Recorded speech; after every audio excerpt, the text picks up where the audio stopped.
Good morning and welcome to Rising. We have achieved liftoff and we're going to have a show now. Sorry, the camera just really sprung to life at the last minute there. An elevated view, as Rising is prone to do. You look bright and shiny this morning, Niall. I'm a bit too shiny if you ask me. Slightly rushing to get into you in here, but we're all good. How are you? I am just fine. Excellent. Well, let's get right to it. What is on your radar? Well, not Sydney Sweeney, unfortunately. We're going to discuss some serious business for a change. Now, as we mentioned briefly yesterday, Brown University has settled with the Trump administration, which is currently waging war on elite institutions of higher education. Under the guise of combating anti-Semitism on campuses, an important problem, though not one the federal government is really well suited to address, President Donald Trump's education department has gone after Columbia University, Harvard University, and Brown. Now, Brown's deal with the federal government has been described as more favorable to the university than Columbia's. Harvard has yet to reach an agreement at all, but is reportedly willing to spend up to $500 million to settle the matter. Now, large sums of money are at stake for all three universities, as the federal government's responsible for doling out billions of dollars in research grants. Brown is the recipient of $510 million in public funding. So look, it's not surprising that Brown wants to make a deal. It's unfortunate, of course, that the Trump administration is using the threat of a funding reduction to dictate terms to what is ultimately a private institution. This is obviously a version of jawboning, by the way, in which political figures use non-legislative means to achieve some sort of policy end. When the Biden administration threatened social media companies and browbeat them into making different moderation decisions, well, it was swiftly recognized as a free speech issue by many conservatives, libertarians, and even some of my friends on the left. It's similarly vexing when the Trump administration, which has pledged to restore free speech and end federally driven censorship, does this. Now, it's true that institutions of higher education are not entitled to federal funding, which after all is paid by taxpayers. The Trump administration, or any administration, could decide in a moment of unusual frugality that the U.S. is too indebted to continue spending billions of dollars to wealthy private organizations that have their own massive endowments. Music to my ears. But the government should not use the threat of a funding cut as a form of coercion. It's no different from how the Obama administration handled Title IX enforcement. Obama's education department instructed campuses to adopt policies that were hostile to free speech and due process, and they implied that federal research dollars would evaporate in the event of noncompliance. Indeed, the extent to which the Obama higher ed coercion blueprint has been adopted by Trump is really underacknowledged. All that said, the details of the Brown settlement are disturbing in their own right. It's true that Brown avoided some of the harsher penalties that Columbia got stuck with, and it's good that the settlement recognizes the government has no authority to dictate Brown's curriculum or the content of academic speech. Veena Dubal, a law professor at the University of California at Irvine, complains that the settlement includes, quote, no barrier to government interference in faculty hiring. The only thing it really says about hiring is that it must be race neutral. Now, the Supreme Court has already held that race-based hiring and admissions policies are almost always impermissible, so this is hardly some unreasonable out-of-nowhere demand. But Dubal is also concerned about a provision of the settlement that permits the feds to collect and read Brown faculty course evaluations. And yeah, that's legitimately concerning to me. In fact, it speaks to the most troubling aspect of this settlement. Lends itself toward the creation of a campus anti-Semitism police that will be laser-focused on identifying, cataloging, and eliminating uncomfortable and offensive speech that is nevertheless clearly protected by the First Amendment. In other words, the Trump administration is directly encouraging the formation of campus safe spaces. There, I said it, safe spaces. The settlement instructs Brown to survey students on their feelings of emotional safety. The survey questions are really something. They include, quote, whether they feel welcome at Brown, whether they feel safe reporting anti-Semitism at Brown, whether they've experienced harassment on social media. Those are pretty vague questions that prompt subjective answers, and social media harassment is really fraught. What constitutes harassment? If one student is being unkind to another student on Instagram or TikTok, is it really the university's job to intervene? Now, Brown should act to counter identity-based harassment in cases where it is egregious, or it's criminal, or it abjectly violates the code of conduct. If students, for instance, are drawing swastikas on Jewish people's doors, the university should certainly intervene. It's obligated to intervene already. But the language in the settlement is way too nonspecific. It almost requires university administrators to overreach. No one should be naive about this because it's obvious what's going to happen. An anti-Israel student will go after a pro-Israel student on social media, and the pro-Israel student will say they are being harassed, and Brown will feel obligated to respond. No student should be made actually unsafe, i.e. be a victim of violence because they're Jewish or for any other reason. It should be self-apparent, however, to everyone who criticized the liberal safe space trend of the 2010s, yours truly included, that reoriented the campus speech police around the protection of students, Jewish students subject to feelings of discomfort, will not be a positive development. It will be just as bad as those prior examples of excess. This will produce the same sort of histrionics that existed when campus authorities were dedicated to policing speech that was perceived to be anti-black, anti-woman, anti-gay, anti-trans, etc. There will be an uptick in bias incident reports as students discover they can weaponize the process against perceived enemies, as students absorb the idea that the administration is responsible for making them feel emotionally well at all times. I really thought the idea was to undermine the ideological foundations of the safe space mentality, not expand its identity-based reach. The Trump administration is erecting an edifice that would have been much to the liking of all those Play-Doh-loving, coloring book-needing, puppy-hugging, safe space liberals from about the year 2015. Now let's allow universities to be places where people feel safe from actual harm, but do not get to weaponize the system against their perceived ideological enemies on the left or on the right. I agree with large parts of that, but I think that it is fair to argue that these kind of policies or this settlement opens the door to all kinds of troublesome issues and potential suppressions. And I take your point about the subjectivity of, like, do you feel safe reporting anti-Semitic incidents? I don't even know how one would evaluate that. It seems the absolute epitome of personal subjective And there's experience. something about being asked about it that will make, I think, prompt you or needle you make in a a complaint. well, I did have a negative interaction on Twitter the other day. Now that you've come to mention it, now that I'm thinking about it, you know what I mean? Right, and exactly how would a university remedy that feeling? That's why is not it clear to responsibility? me. The other issue that I would note in this settlement is that it on one hand says that all of these people of all identities should be free of discrimination, free of harassment, Right. which of course we all agree with. Yes. And then it says, it makes it very specific toward anti-Semitism. Now, anti-Semitism is a prejudice as bad as any other, course. but I'm not quite clear why the stipulation is, especially in the cases of anti-Semitism, as if that is a greater ill than Right. anti-black, anti-Islam, anti-Christian, anti-anything else. And so that kind of issue, I think, is problematic, where they start separating out and there's an implicit prioritization of some forms of prejudice over other forms of Well, I think on that, a Trump administrator or somebody defending the administration policy would say there's already on the books, or they already list in the kinds of bias incidents, things that we reported, or at least they did in the 2010s. Some of this has gone away. We're going back to the way things used to be, and that in some cases maybe there wasn't it wasn't specifically anti-Jewish or anti-Semitic. Might have been a anti-religious bias, might have been an example. So I think some people are saying, well, we're just making really clear that this is also, like those other things, going to be included. But as you point out, you can just stop with targeted identity-based harassment. You don't need to get specifically categorizing that. I mean, if you draw, for instance, like you carve a swastika in someone's door, it actually doesn't even matter if they're Jewish or black or anything else like that. Is you can harassment. discipline, you can expel the person who did that. In fact, they're already obligated to under their existing policies. We don't need any new policy to do that. If you give someone a lower grade for any identity-based reason, you can and should be disciplined or fired. So we don't really need to go down this this rabbit hole of having specific policies, like you said, for one group. Absolutely. A harmonious beginning to rising. We'll see how long that lasts. Indeed. The DOJ is opening an investigation into former President Obama's administration and his former national security team. And that's what we will talk about next.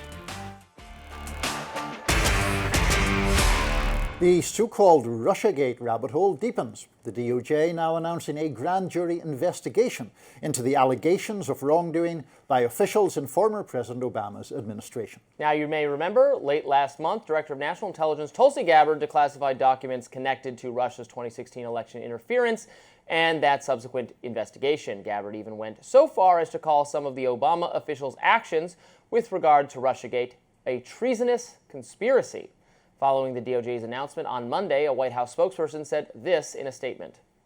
following the compelling case outlined by DNI Tulsi Gabbard, which exposed clear and blatant weaponization by corrupt intelligence officials acting at the behest of the Democratic Party and likely former President Obama, the administration remains committed to conducting a thorough investigation. It went on, this effort aims to provide the American people with the truth about the extent to which former government officials worked to sabotage the Trump administration and undermine the will of the American people in a clear attempt to subvert our constitutional republic.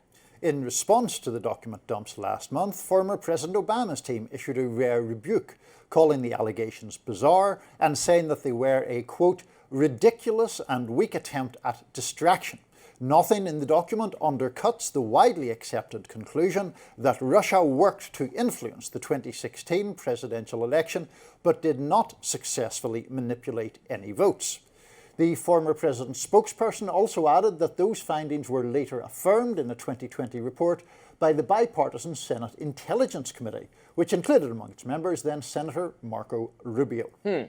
So to restate the case for doing some kind of investigation, at least, the Gabbard documents show that, or suggest that, intelligence officials reached a conclusion by December of 2016 that there was no hacking of voting machines and that we shouldn't make too much of Russian efforts. And they met at the White House, and according to these documents released by Gabbard, Obama wanted a stronger conclusion in the report and sent the report back to workshop it a little bit more. And then there were news articles that same day that, to my mind, exaggerate or overstate the level of Russian involvement.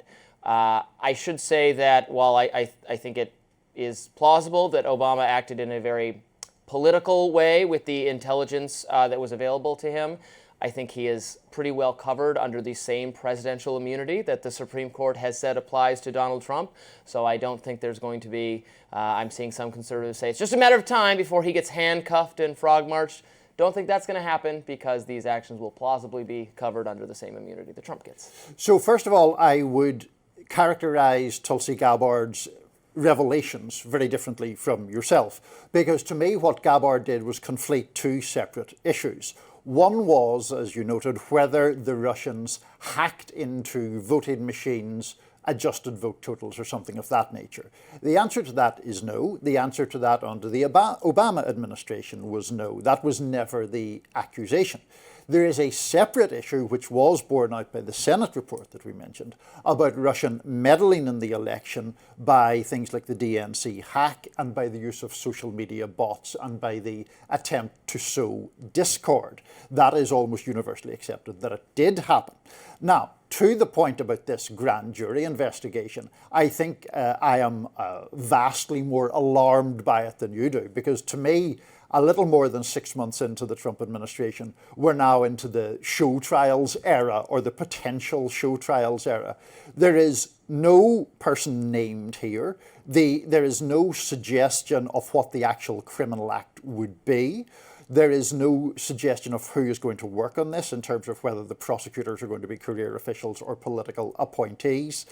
And every revelation that we have got so far has been underwhelming, including the recent declassification of a John Durham appendix to the Durham report, which simply was based upon, in large part, emails that Durham himself said that were composites, were fakes, essentially. Mm-hmm. So I find all of this a kind of fireworks display meant to gin up the Trump base, but I don't think it has any. I don't find it underwhelming at all.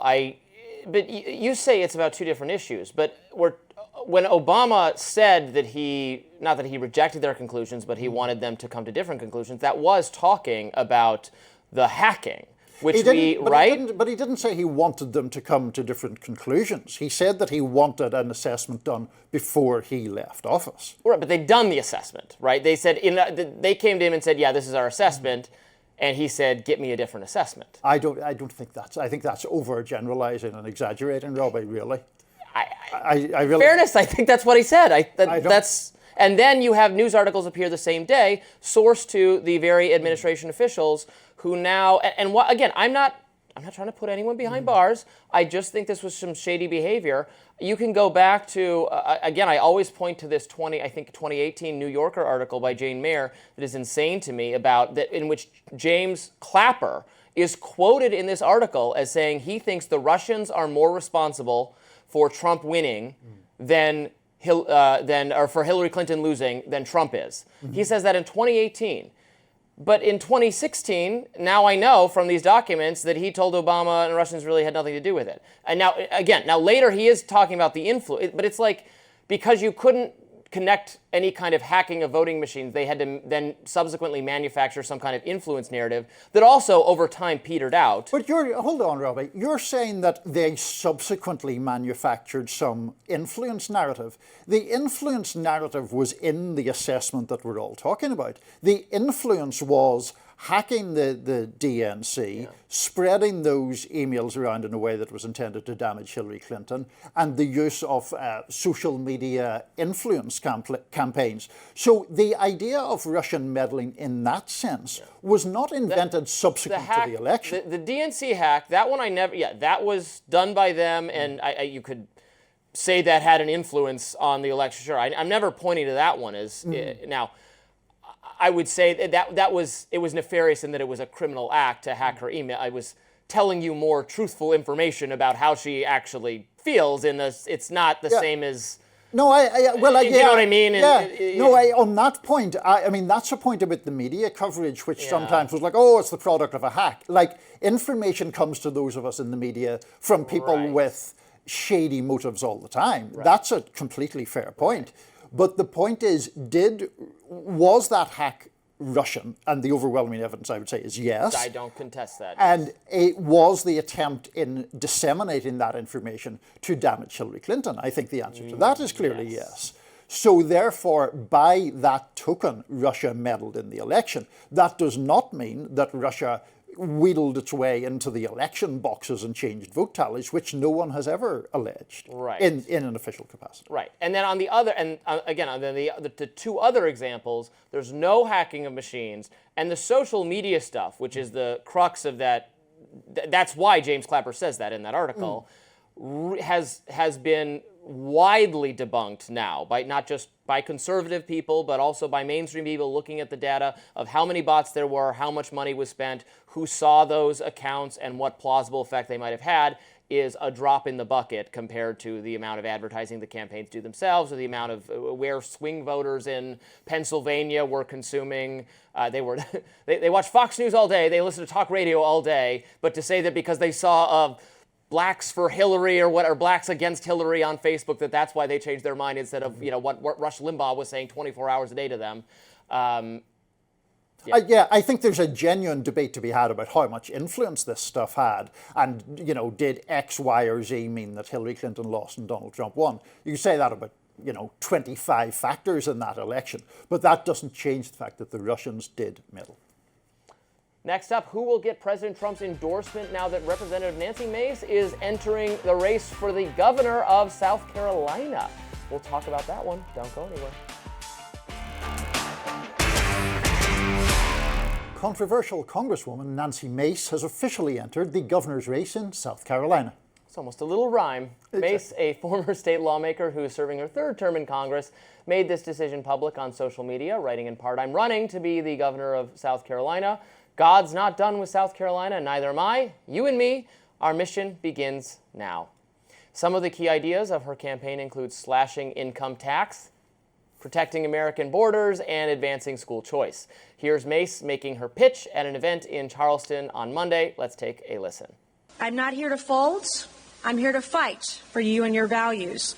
Together, we will make South Carolina more prosperous, more educated, more healthy, and more safe. This isn't just a campaign, it's a calling. According to the Associated Press, Mace called herself, quote, Trump in high heels. Mace also said, no one else in this race can say they've been there for the president like I have. The candidate pool for South Carolina governor's race is filled with big names from the state. It includes Alan Wilson, South Carolina's longtime attorney general, Pamela Yvette, the state's lieutenant governor, and Representative Ralph Norman.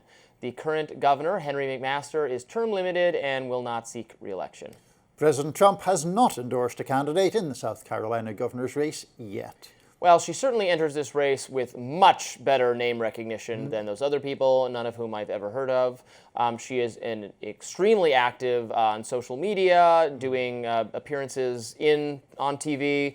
I think she's become one of the better-known Republican representatives in the last couple of years. She's really successfully upped her profile. That helps. I think she is known for being a staunch ally of Donald Trump. He might very well endorse her, or he might stay out if the other people are perfectly acceptable to him too. I don't know. I would say she is not universally liked by conservatives. That's pretty mildly put, I would say. I've seen some MAGA people don't think it's a little bit of a performance. There's something too theatrical about her persona. And then also she's done a couple weird things. She made some accusations against, wasn't it a former boyfriend or and people around and she did that while she was on the floor of Congress, right, which protects her from defamation action. Exactly, which that kind of raises my red flags a little bit. It does raise red flags. Look, I think a lot of this race will be about the power of publicity, really, and the power to accrue publicity and attention to oneself, which Nancy Mace clearly does have. I started laughing when you talked about her not being universally liked, because one of the difficulties she's had is she has shed staff at an enormous rate, and in fact a former chief of staff of hers at one time was threatening to primary her if she had run for Congress again. And the other thing, not that I'm by any stretch a spokesperson for MAGA, but one of the reasons that there's suspicion of her in that world is that at one stage she was actually very critical of Trump. She was critical of him following January the 6th.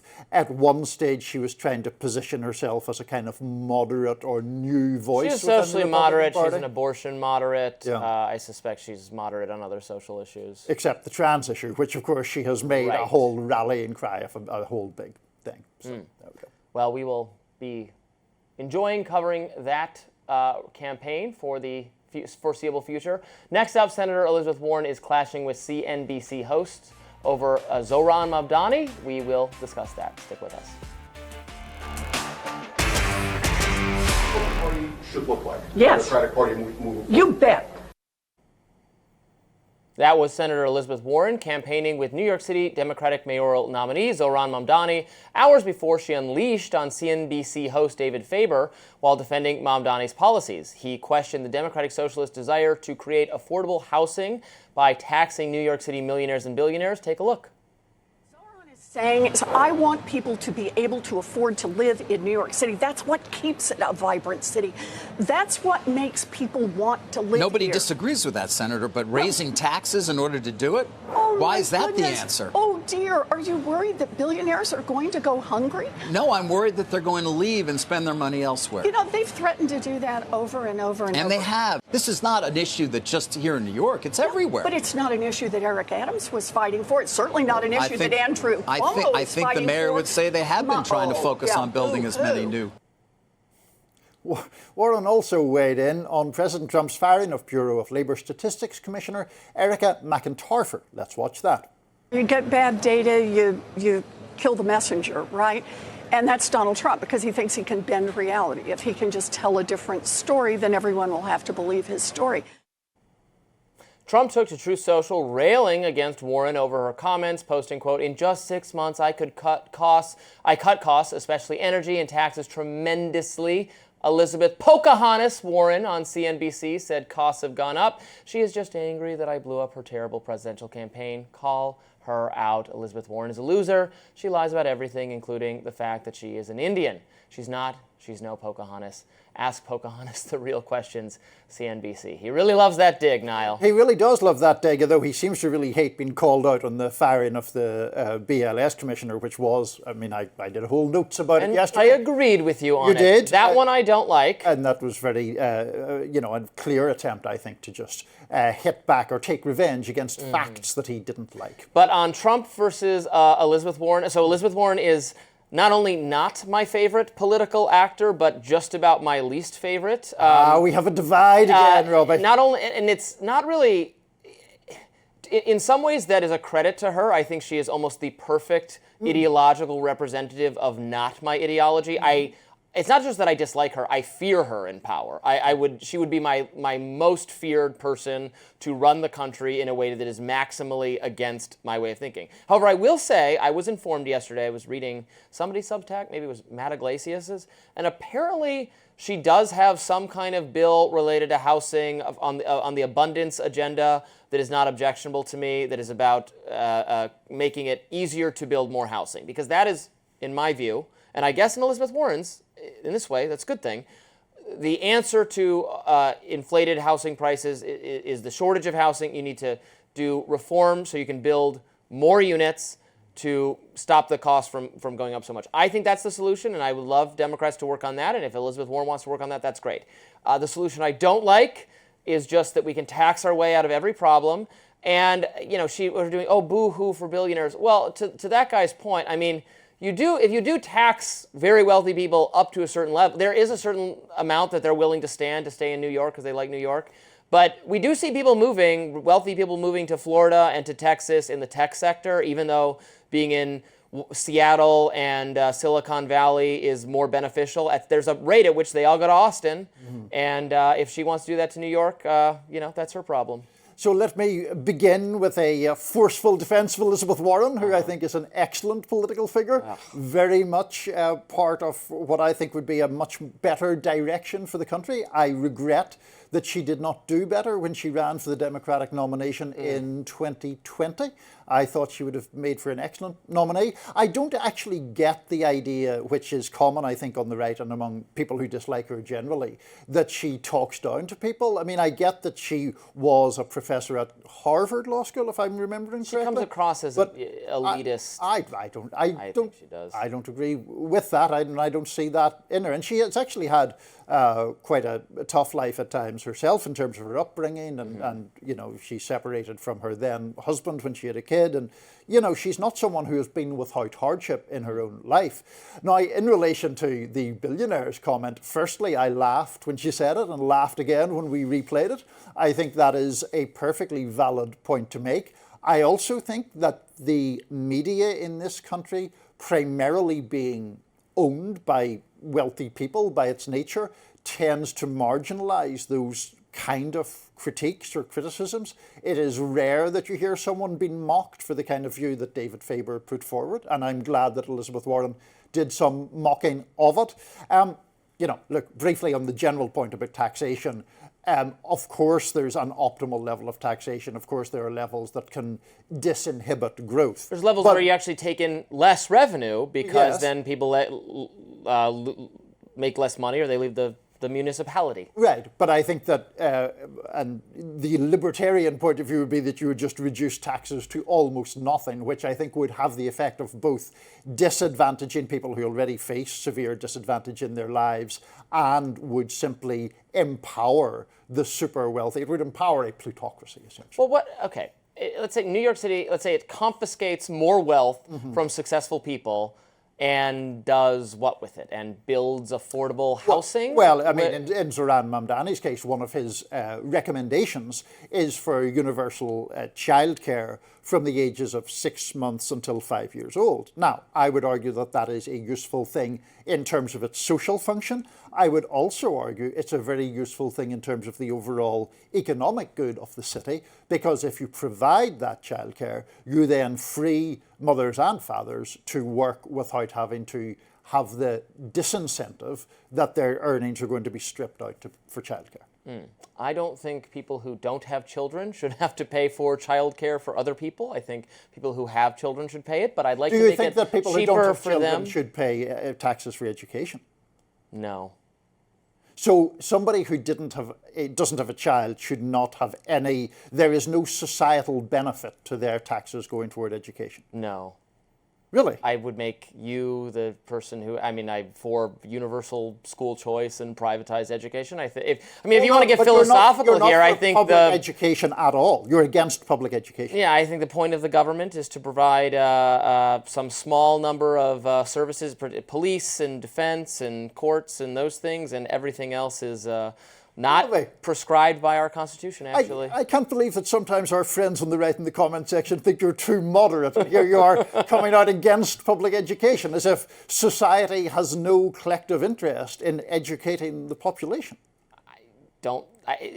Education can be a good thing, but it can be arrived at via the market process. It doesn't need to be subsidized by the government. Everything subsidized by the government gets more expensive and gets worse in quality. The government spends massive amounts of money on education. In the entire history of the Department of Education, since it came into existence, since we created a centralized bureaucracy and spent more and more money on education, reading and math scores have not increased at all. In fact, they've fallen. Robby, education is the primary ladder out of generational poverty, with all the problems that come from that, not only to the impoverished person, but to the broader society in which they reside. I'm not saying make education illegal. I'm saying, should the government throw massive amounts of money at this thing, does that make it better? And does that result in it being provided better and more efficiently to more people? The answer for most things is no. This is true for food. This is true for consumer goods. This is true for so much of the best things in your life, the things that you like and that can be delivered by the market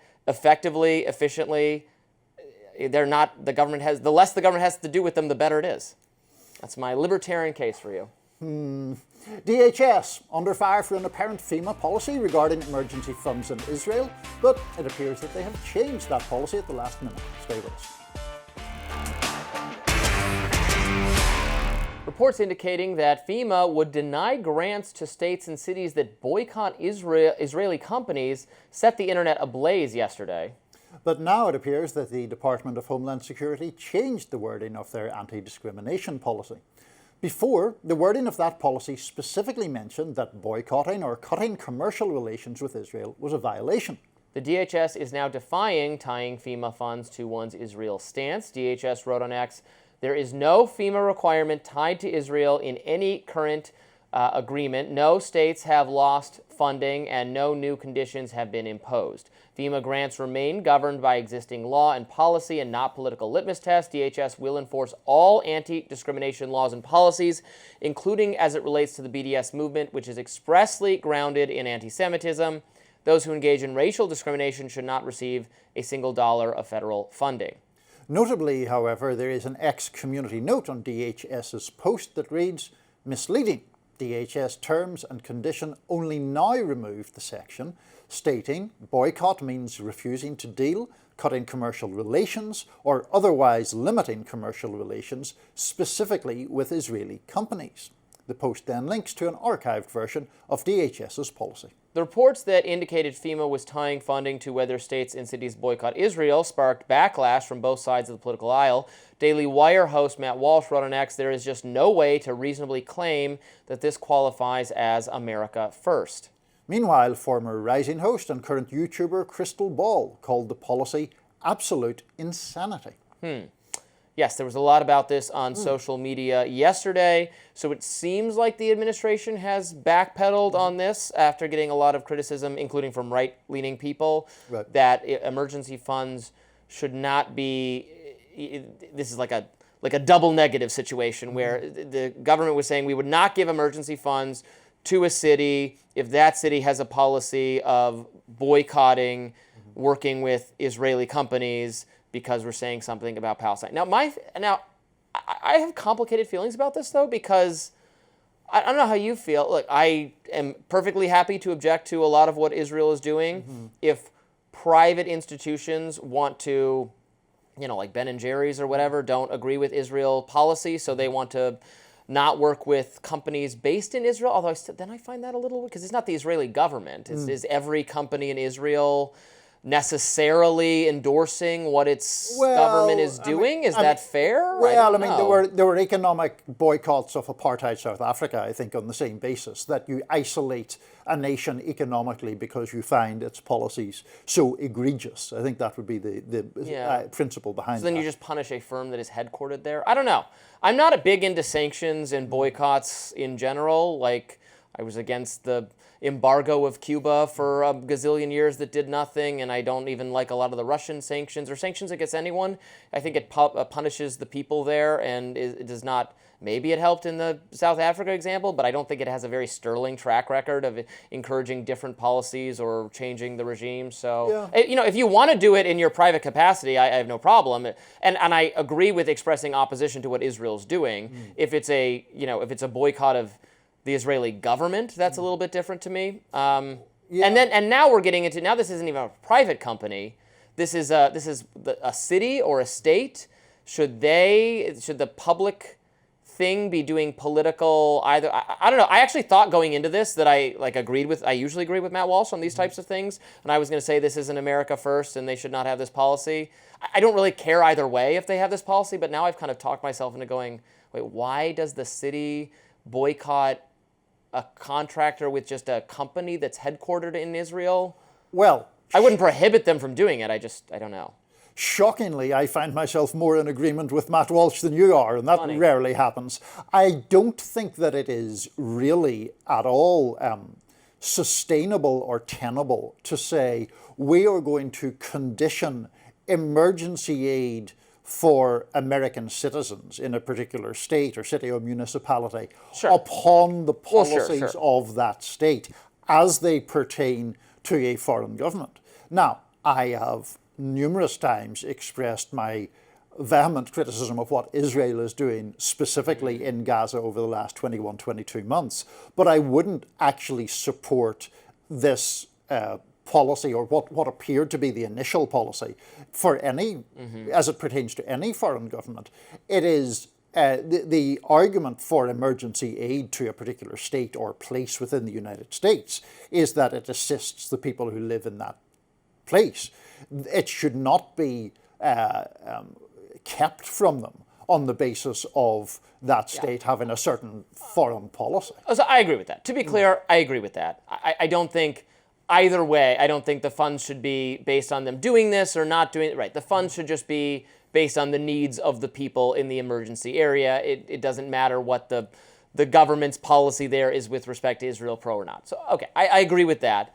But I don't know. Let's say a city says they're going to do this boycott type thing for, we can use South Africa, but in today's political context, because white farmers are being attacked, we're going to boycott working with companies that are headquartered in South Africa that are mostly black-owned and mostly employees of color.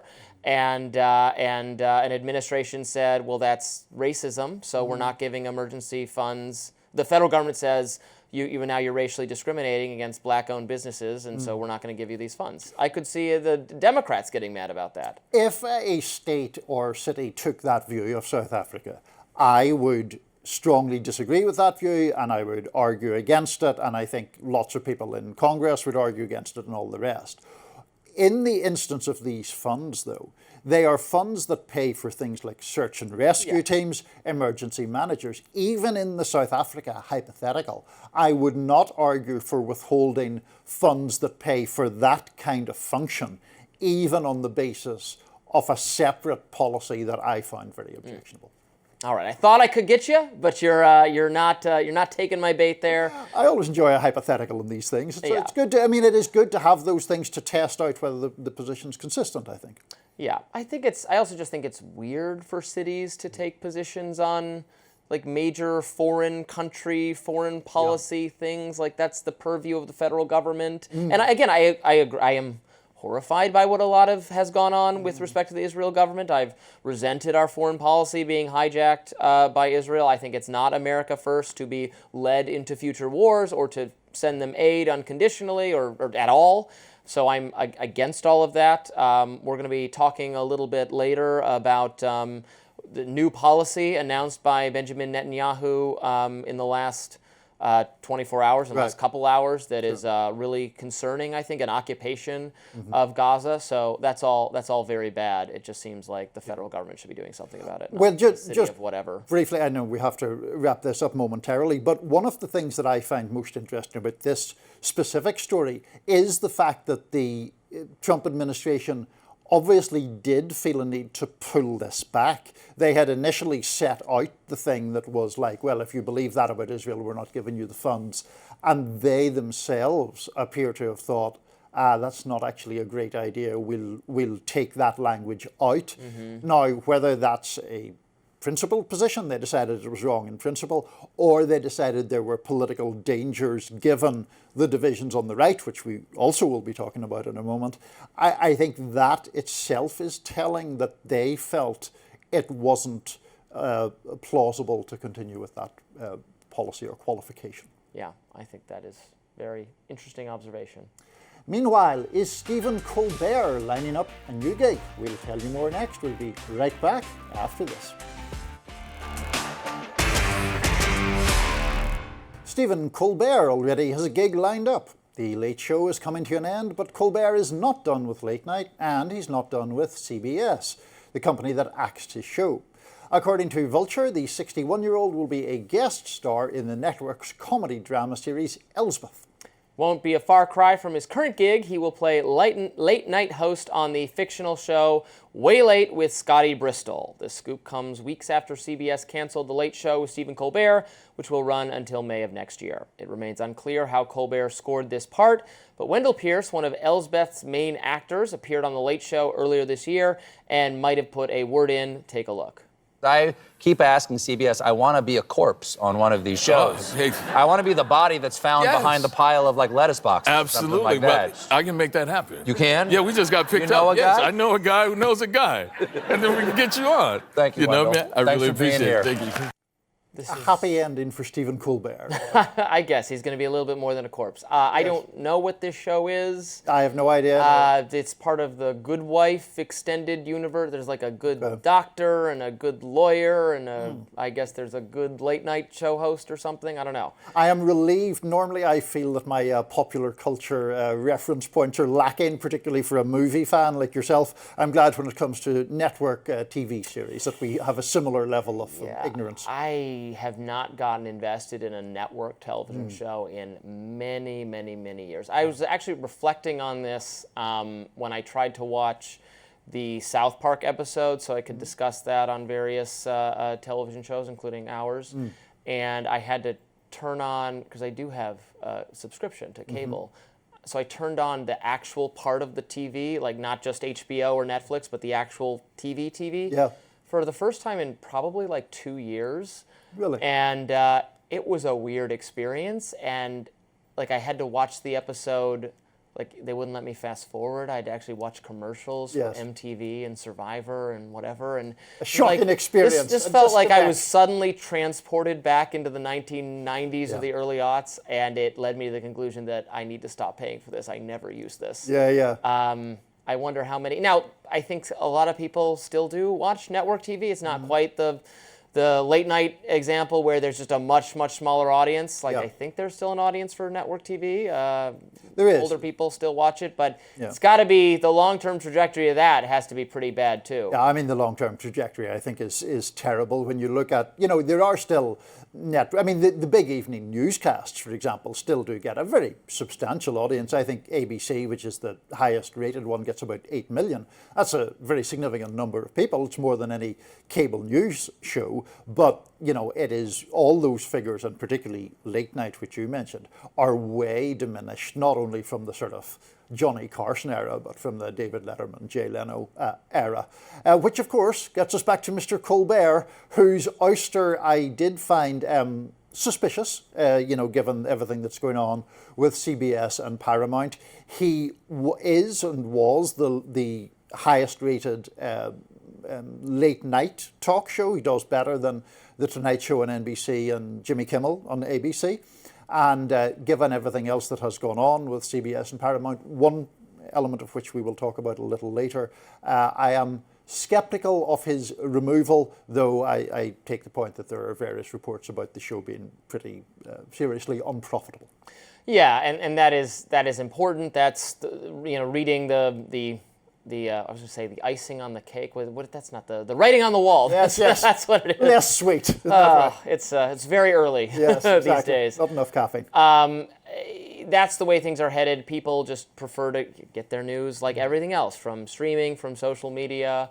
So I was reflecting on, just to circle back to this, because I do like the changes to television are fascinating to me. Because I used to watch a lot of network television. I still watch a lot of TV, but I watch it on streaming. And I do kind of miss, I hate being nostalgic for things in the past, because in so many ways everything's better now, and the quality of a lot of television programming has gotten better, especially relative to film. It used to be TV was kind of silly and film was good, but people make really compelling, substantial television now.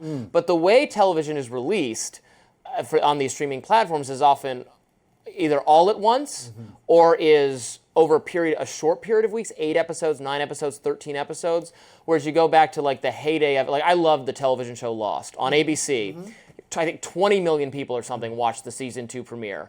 And that was 20 episodes. That was over the course of a year of your life. You'd tune in Wednesday night or Thursday night. You'd record it if you were going to miss it. And then you'd talk about it all next week with your coworkers or your fellow students, your classmates.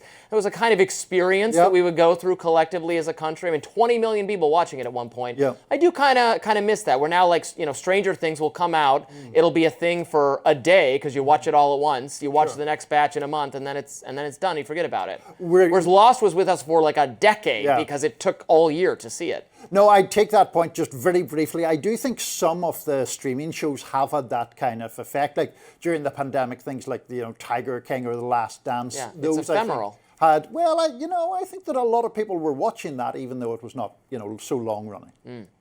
All right, that does it for us on Rising Live. Look out for more exclusive YouTube content coming your way today. Be sure to like, share, and subscribe to the Hills YouTube channel so you never miss any content. And for those of you who like to listen while on the go, we're now available anywhere you can listen to podcasts.